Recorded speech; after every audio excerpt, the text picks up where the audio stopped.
ನಾವು ಶೂಟಿಂಗು 2024 ಮಾಡಿದ್ದು, around ಕಾರ್ಕಳದಲ್ಲಿ shoot ಮಾಡಿದ್ದು. ಯಾಕೆ ಕಾರಂತರು ಅದೇ ಭಾಗದವ್ರು ಆಗಿದ್ದರಿಂದ ಆ್ಯಂಡ್ ನನ್ನ ಸ್ನೇಹಿತ ಅಲ್ಲೊಬ್ಬ ಇದ್ದ, ಅಂದರೆ ಕಂಪ್ಲೀಟ್ ಸಪೋರ್ಟ್ ನನಗೆ ಸಿಕ್ತು. ಹಾಗಾಗಿ ನನಗೆ ಅಲ್ಲೇ ನೀಟಾಗಿ ಮಾಡೋಣ. ಆ್ಯಂಡ್ ಆರ್ಟಿಸ್ಟ್ಗಳು ಎಲ್ಲ ಅವನು ರಂಗಭೂಮಿಯಲ್ಲಿ ಇರೋದು, ಸುಜಿತ್ ಶೆಟ್ಟಿ ಅಂತ. ಸೊ ಈಗ ನಿರ್ದೇಶಕದಲ್ಲಿ ಕೆಲಸ ಮಾಡ್ತಿದ್ರು, ಈಗ ಮತ್ತೆ ಅವರು ಫ್ರೀಲಾನ್ಸರ್ ಮಾಡ್ತಿದ್ದಾರೆ. ಸೊ ಅವ್ರ ಜೊತೆ ಶ್ರೀರಂಗಪಟ್ಟಣ ಪ್ರಕಾಶ್ ಅವರು ಖಂಡಿತ ಸಂಬಂಧ ಇದೆ ಸರ್.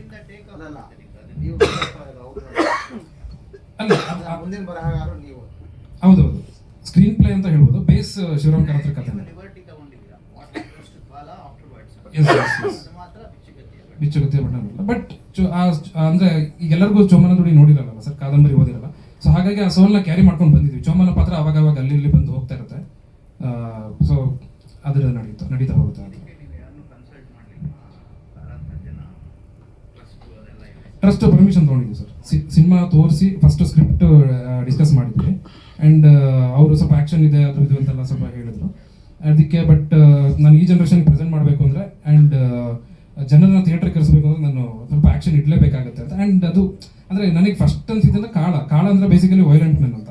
ಸೊ ಅಲ್ಲೇ ಇತ್ತು ಆಲ್ಮೋಸ್ಟ್ ಕನೆಕ್ಷನ್ ಅಲ್ಲೇ ಇತ್ತು. ಅವ್ರು ಯಾವ ಉದ್ದೇಶಕ್ಕೆ ಕಾಳ ಅಂತ ಇಟ್ಟಿದ್ರು ಗೊತ್ತಿಲ್ಲ ನನಗೆ, ಬಟ್ ಅದೊಂದು ಪಾತ್ರ ಉಳ್ಕೊಂಡಿತ್ತು. ಸೊ ಅಲ್ಲಿಂದ ಹಂಗೆ ಕರೆಕ್ಟ್ ಆಯಿತು. ದೆನ್ ಅವ್ರಿಗೆ ಸಿನಿಮಾ ತೋರಿಸಿದ್ವಿ, ಶೂಟ್ ಮಾಡಿ ಸಿನಿಮಾ ತೋರಿಸಿ ದೆನ್ ಅವ್ರಿಗೆ ಇಷ್ಟ ಆಗಿನೇ ನಮಗೆ ಕೊಟ್ಟಿದ್ದಾರೆ. Okay sir, okay. Censor it's certified ಇದೆ ಸರ್.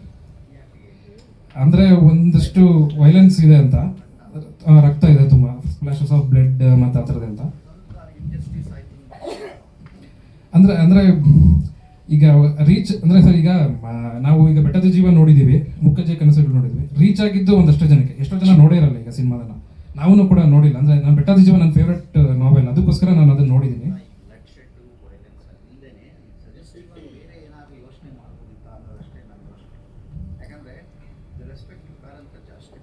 Correct sir.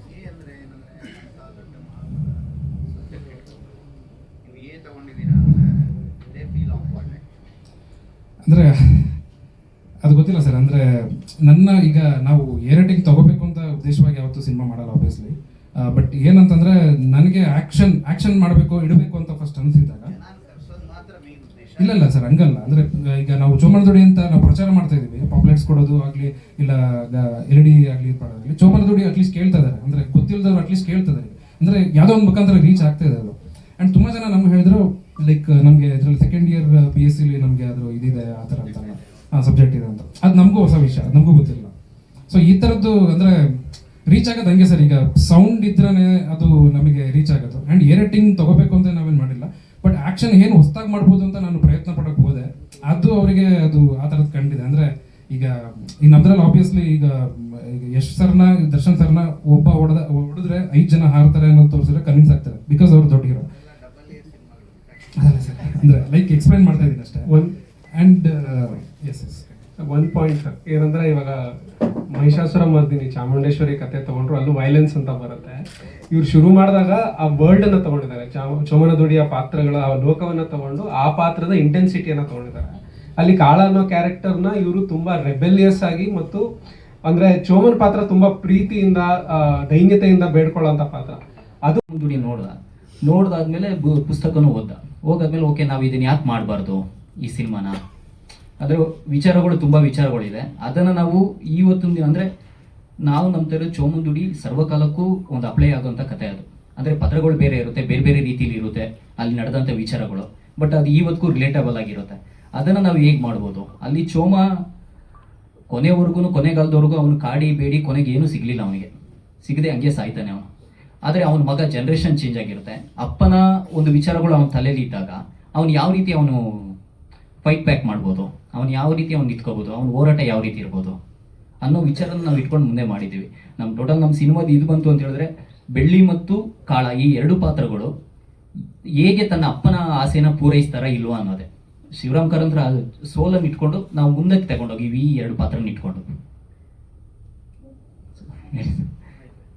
ನನ್ನ ಈ ಒಂದು ಚಿತ್ರಕ್ಕೆ ಆಯ್ಕೆ ಮಾಡಿದ್ರು ನಮ್ಮ ಚೆಲುವರಾಜ್ ಗೌಡ ಅವರು. ಒಂದು ಚಿತ್ರಕ್ಕೆ ನನ್ನನ್ನು ಅಲ್ಲಿ ಒಂದು ಆ್ಯಕ್ಟಿಂಗ್ ಹೋದ ಸಂದರ್ಭದಲ್ಲಿ ನನ್ನನ್ನು ಈ ಒಂದು ಪಾತ್ರಕ್ಕೆ ಆಯ್ಕೆ ಮಾಡಿದ್ದಾರೆ. ಅವರಿಗೆ ಧನ್ಯವಾದಗಳು. ಹಾಗೆ ಡೈರೆಕ್ಟರ್ಗೂ ಸಹ ಧನ್ಯವಾದಗಳು.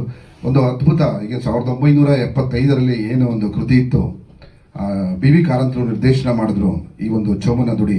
ಅದನ್ನ ಯಥಾವತ್ತಾಗ ತೆಗೆಕ್ಕೆ ಆಗದೆ ಇದ್ರು ಅದನ್ನ ಮುಂದುವರೆದ ಭಾಗವಾಗಿ ಬಹಳ ಅದ್ಭುತವಾಗಿ ತೆರೆ ಮೇಲೆ ಮೂಡಿಸುವಂತಹ ಒಂದು ಪ್ರಯತ್ನವನ್ನ ಅನಿಲ್ ಅವರು ಮಾಡಿದ್ದಾರೆ ಅಂತ ನಾನೊಂದು ವೈಯಕ್ತಿಕವಾಗಿ ಅನ್ಕೊಂಡಿದ್ದೇನೆ.